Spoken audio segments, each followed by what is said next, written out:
Hi everyone, it's Margaret Duplashane, and I wanted to wrap up Brain Awareness Week with a little bit of a science-y why the ketones do what they do in your brain and why this ketogenic way of eating or using intermittent fasting to get into ketosis or supplementing with exogenous ketones is something that I've been advocating and sharing with you.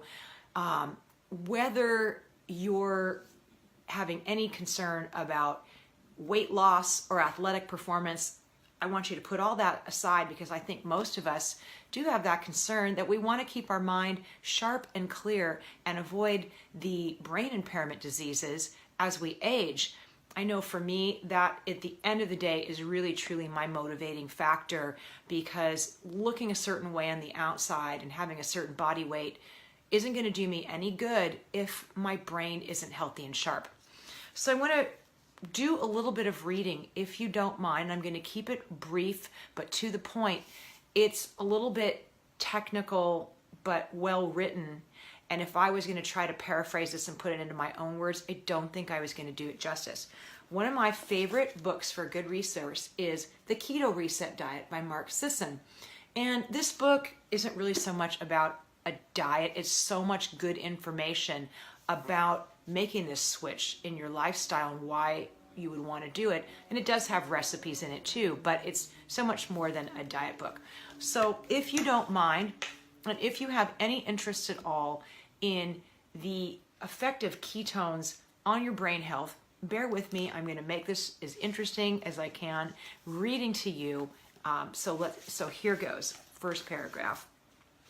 As Dr. Dom D'Agostino relates, ketones readily cross the blood-brain barrier and become a highly efficient energy source for the brain. Ketones promote elevated neurotransmitter and enzyme function, such that your capacity to fire brain neurons increases, and you preserve that capacity better through increased oxygen delivery, reduced inflammation, and fewer reactive oxygen species generated. So what does that all mean? Everything I've been talking about, that brain fog going away, that mental clarity, that's what you are experiencing, and that's why you're experiencing it. The ketones literally help you get rid of that. So here's now a little bit more of the technical stuff. Especially if you like sciencey stuff, you can kind of nerd out with me right here. While your brain works more efficiently burning ketones, it also enjoys an enhanced level of protection against the breakdown that is characteristic of today's epidemic diseases of cognitive decline. Diseases that are being increasingly associated with poor dietary habits. Beta-hydroxybutyrate has been found to deliver an assortment of neuroprotective benefits. It modulates a cell membrane receptor called HCA2 that regulates inflammation. It helps preserve GABA to glutamine ratio, which preserves brain homeostasis, and it prevents the activation of the mitochondrial death switch that results in the death of brain cells. This programmed cell death is known as apoptosis that results in the death of brain cells.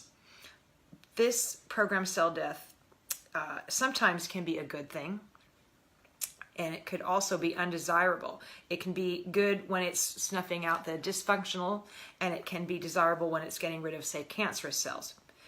Beta-hydroxybutyrate also has an anti-seizure effect because it raises the threshold at which mitochondria become deranged by a lack of oxygen, which is a trigger for a seizure.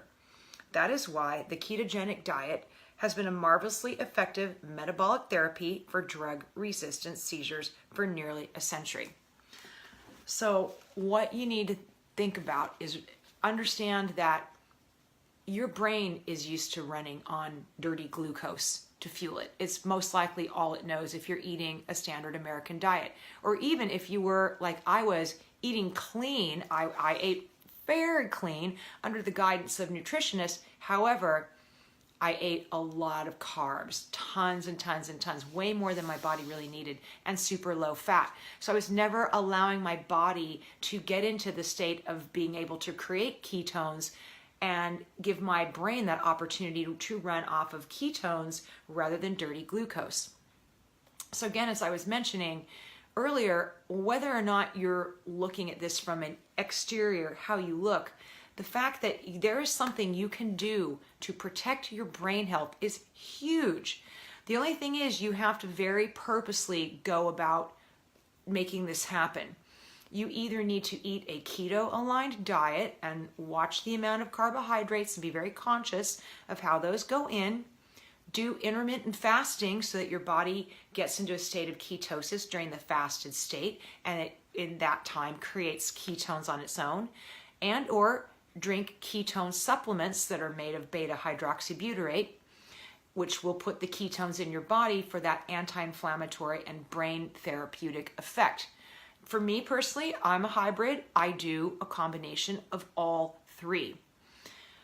The main thing is just knowing that you don't have to accept the fact that you're going to have that cognitive impairment, dementia, Alzheimer's, ADHD. These are things that we just have started to accept that they randomly happen, and it is what it is, or we're genetically predisposed to it. There is something that you can do. You can absolutely tweak your lifestyle and your diet. And even if you do none of those things, but you use exogenous ketones, you will get those benefits. So, wrapping up Brain Health Week, you're in charge. You can have a healthier brain.